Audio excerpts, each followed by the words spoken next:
Ang susunod na programa ay rated PG. Ito ay nangangailangan ng patnubay at gabay ng magulang para sa mga batang manunood.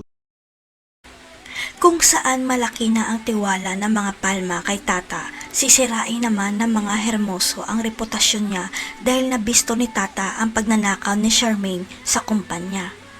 Kaya gagawin ang lahat ng mga Hermoso para mapabagsak nila si Tata, kaya ang naisip nilang paraan ay mapagbintangan si Tata na ninakaw nito ang relo ni Vincent.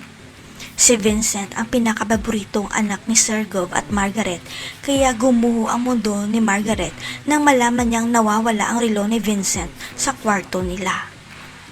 Walang kamalay-malay si Tata na nilagay pala ni Sharon ang relo ni Vincent sa loob ng bag niya matapos siyang utusan ni Venice na dapat masira si Tata sa mga palma.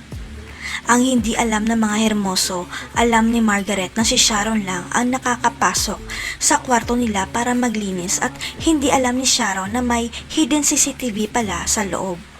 Noong una ang paniniwala ni Margaret, ninakaw ni Tata ang relo ni Vincent dahil yun ang sinasabi sa kanila ni Venice, pero nang makita niya ang CCTV, bistado na si Sharon.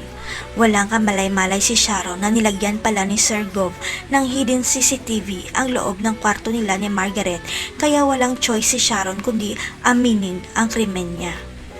Unti-unting lumiliit ang mundo ng mga Hermoso dahil nabubuking ang mga galamay nila dahil kay Tata at siguradong kakampi na sila kay Tata dahil siya ang tagapagmana ni Sergov. Ilalaglag kaya ni Sharon sa Venice o aakuin niya ang pagnanakaw ng relo?